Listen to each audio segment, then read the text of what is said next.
الرحمن الرحیم والبعث حق د مرګ نه وروسته دوباره را ژوندي کېدل حق دي. وهو دا بعث څه ته وایي؟ ان یبعث الله تعالی الموتى، چې الله را ژوندي کړي مړي من القبور د قبرونو. څنګه را ژوندي کړي؟ بیا یجمع اجزاهم الاصلیه، چې اصلي اجزا را جمع کړي. ويعيد الارواح الیها، او روحونه دې ته معاد کی دوباره راولي. اجزای اصلیه د انسان کم دي؟ اجزای اصلیه د انسان هغه دي چې کله سړی د مور نه پیدا شي چې کم اجزای بیا غټیږي او یا حالات راځي بدن غټ شي، دغه اجزا نه دي معتبر.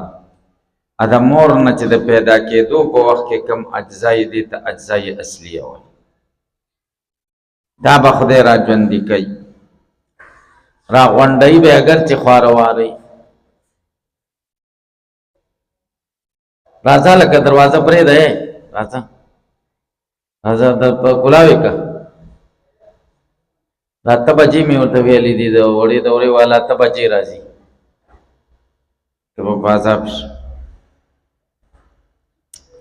حق دا باز حق دی لقولی تعالی د وجه د دې قول د الله تعالی نه ثم انکم یوم القیامت تبعثون، یا به تاسو د قیامت پر ورځ تبعثون دوباره را ژوندي کېږئ. دا دلیل شپه باس. وقولی تعالی یا دا قول د الله تعالی قل ورته ووایه یحییها الذی را ژوندي کوي به دا نفس هغه ذات انشاها اول مره چې اول ځلې پیدا کړی الی غیر ذلک من النصوص، او غیر د دین نور نصوص القاطعه یقینی الناطقه بحشر الاجساد، چې گویا نه دي د اجساد په حشر چې اجساد با را جمع کیږي. وانکره الفلاسفه، د حشر د اجساد نه انکار کړی دی فلاسفه بناء علی امتناع عادت المعدوم بعینه. د دوی دا انکار بنا دی په امتناع د اعادی د معدوم بعینه. معدوم بعینه دوباره نه معاد کیږي، دوی وی دا ممتنع ده. وهو د دوی دا خبره مع انه لا دلیل لهم علی یعتد به، سره د دې نه چې دلیل نشته دوی ته په دې باندې چې اعتماد وشي. معتمد دلیل دوی سره په دې خبره نشته چې عادت معدوم ممتنع ده. غیر مضرن، دا غیر مضرن د هو د پاره خبر دی. وهو غیر مضرن او مع انه لا دلیل لهم علیه یعتد به، دا حال دی. دا خبره په داسې حال کې چې دوی سره دلیل نشته په دې باندې چې اعتماد وشي غیر مضرن بالمقصود، مقصود ته ضرر نه رسي. لأن مرادنا ذکر مراد زمانګه دا چې ان الله یجمع الاجزاء الاصلیه، خدای با اصلی اجزا را جمع کی للانسان د انسان. ويعيد روحه الیه، ويعيد واپس بکی خدای روحه، روح د انسان الیه د انسان تا، سواء سمی ذلك عادت المعدوم بعید او لم يسمى. برابر خبره ده کدی ته څوک اعاده د معدوم وای او کده اعاده د معدوم ورته نه وای. نو چې موږ د اجزای اصلیه ذکر کړ په دې سره غو اعتراض هم ساقط شه.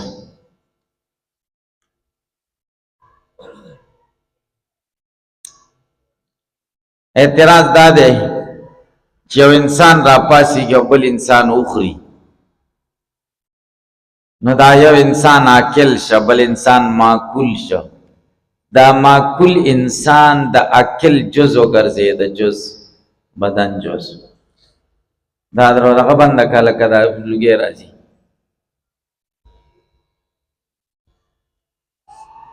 نو اوس په دواړه را جمع کیږي قیامت پر په دواړه را پاسي کې کيو برا پاسي کې کوای چې دواړه را پاسي کې خدا ممکن نه ده، دا امکان نه لري. ځکه چې دا دویم خدا اول عین ګرځا معقول خدا عقل د بدن جز ګرځېدل نو دواړه څنګه رامات شي او کوای چې نه یو برامات کیږي یو خلاصه که چې وزي کنه چې لګي وزي د لګي ما تخکاری کشته تاسې تخکاری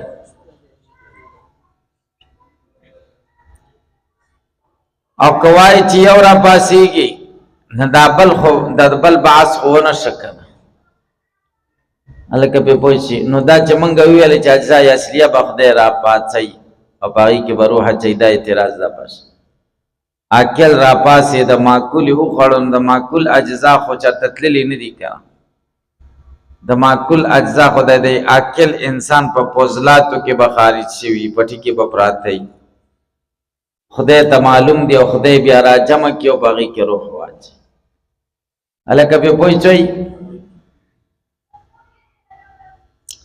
وبهذا پدې خبره يسقط ساقطي کې ما ها اعتراض قالو چې دوی ویلې ده انه لو کله انسانا کې انسان را پاسي بل انسان اخري بحيث صار جزء منه چې دا معقول جزء ګرځي د عقل نه پتل کله اجزاء او دا اجزاء ایمان تعاد فيهما یا معاد کی پدې دواړو کې دا روح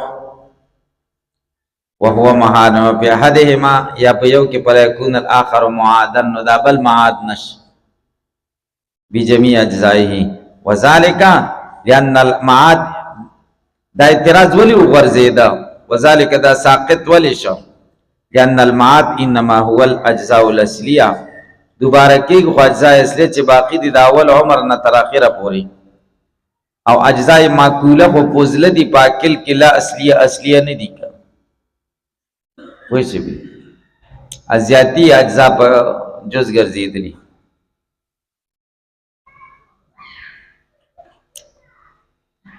پاین قیل سره اعتراض دی قلنا سره دا جواب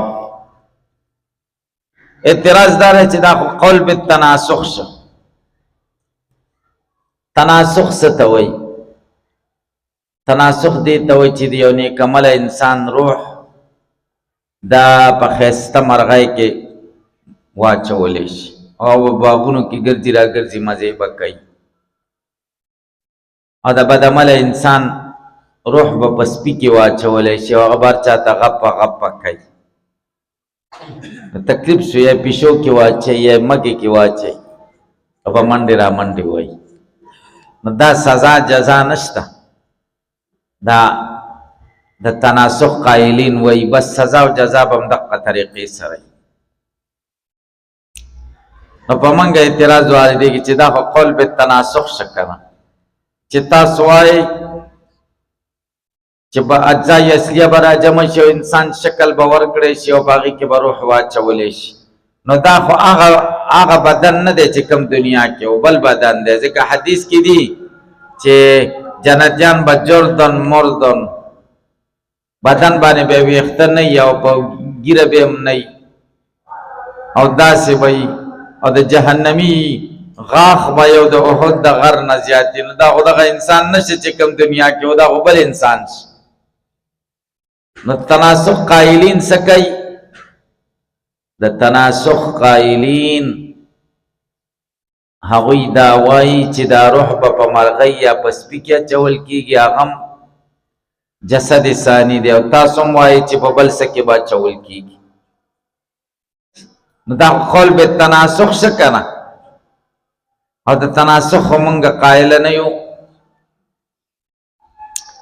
فإن قیل که څوک اعتراض وکړي هذا دا قول بالباس خو قول بالتناسخ دی لأن البدن الثاني ځکه دویم بدن ليس هو الاول دا خو اولنی نه دی لما ورد په الحديث ځکه په حدیث کې چې راغلی من ان اهل الجنه جرد مرد جنتیان به جردي په بدن به جرد دا معنا چې په بدن به ویخته نه او مردن دا معنا ده چې په ګیره به ویخته نه یعنی ځواني به نه ختمي دم جهنمی خود درسه غاخ ده به مثل احد د احد پشان ومنها هنا قال من قال او د دې زین ویلی دي چې چا ویلی دي علامه مولانا جلال الدین ویلی دي چې ما من مذهب الا وللتناسخ فی قدم راسخ، هیڅ یو مذهب نشته مگر د تناسخ پکې مضبوط قدم دی. هر مذهب کې تناسخ څه نه څه حصه شته.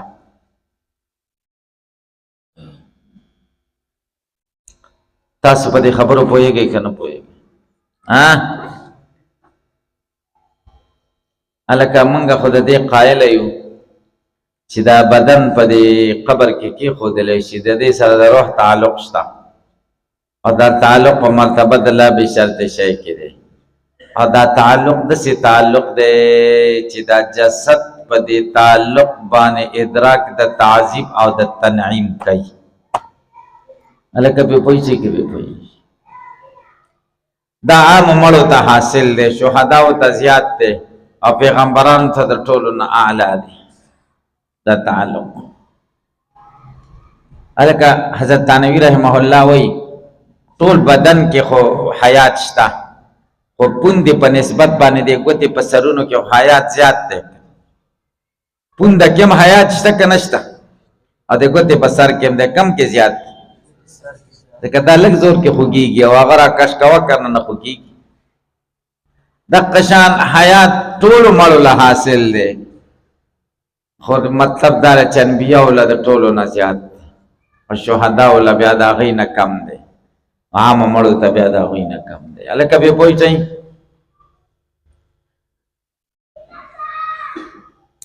نو دا خلک بیا موږ له وایي چې تاسو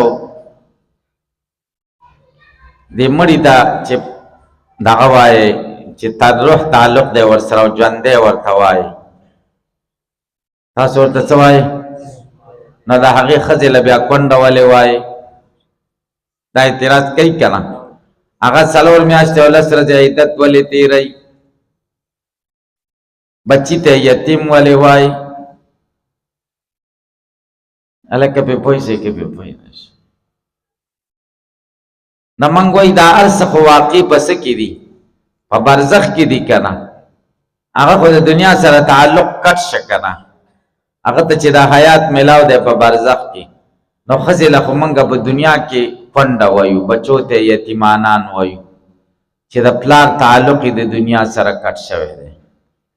او دا کم تعلق چې دی دا تعلق د تعذیب او د تنعیم دپاره دی، که نیک کې د تنعیم دپاره او که بد د تعذیب دپاره.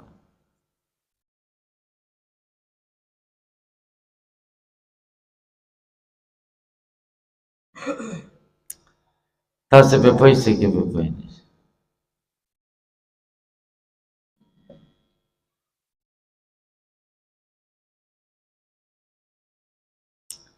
دا خبرې د کتابونو کې شته دی، تاسو یقین وکړئ چې دا خبرې شته او د خلکو ورته توجه نه ده. شیخ طیب صاحب یو کتاب دی مسلک الاکابر، ورکوټه کتاب. ها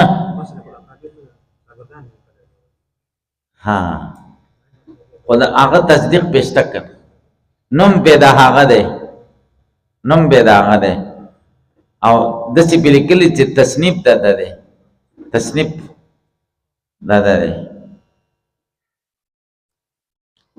ما سره اوس راته پته نشته چېرته به پروت وي، خو را سره او کتلی مې دی. نو په دې باندې بیا یو کتاب چا لیکلی دی، نور محمد تنسوي،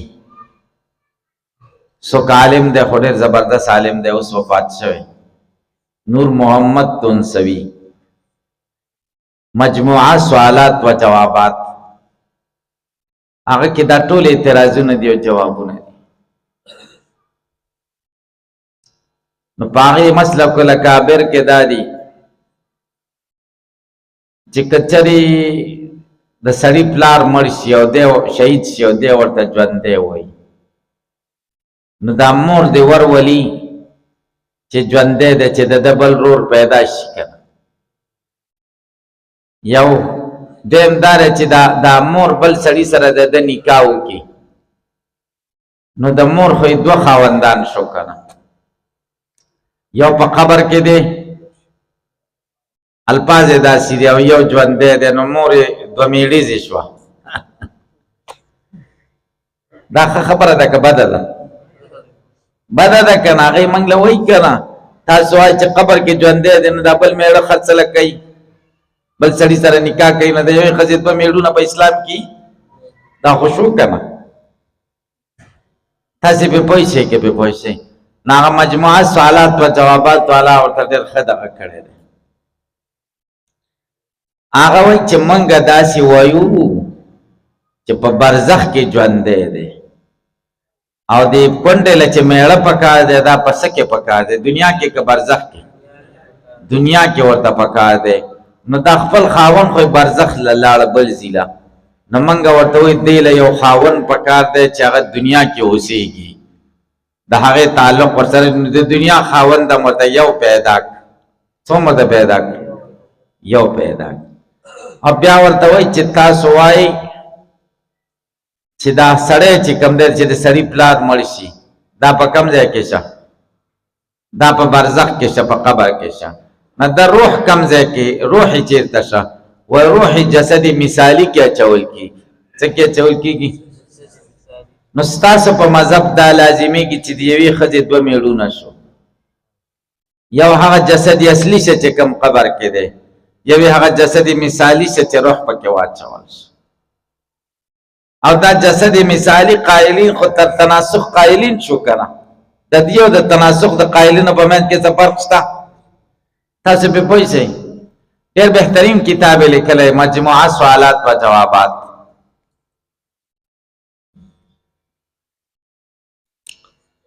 قلنا منګه وایو انما يلزم التناسخ تناسخ به الا لازمې دی لو لم يكن البدن الثاني مخلوقا کدویم بدن مخلوق نه وي د اجزاو اصلیونه د بدن اول و ان سمي مثل ذلك کدی ته تناسخ وای کان نظام په مجرد الاسم دا نظام په خالص اسم کی ولا دلیل علی استحالتی دلیل نشته په محال والی د اعاده د روح الی مثل هذا البدن دی بدن تناسخ به علاوه ځادم بدن کې اجزای اصلیه د مخ کې بدن نه وي کارول شي چې اجزای اصلیه و کارول شو خدا خبر خلاص شو اوس بند کدا دروازه خانه بل الادله قائمه بلکې دلیلونه قائم دی علی حقیقته سواء سمي تناسخ نملا کدی ته تاسو تناسخ و یو قبل نو مستاسخ بل خوا خدا خو بدن انسانی بدا جایز لیونه جوړی کی بس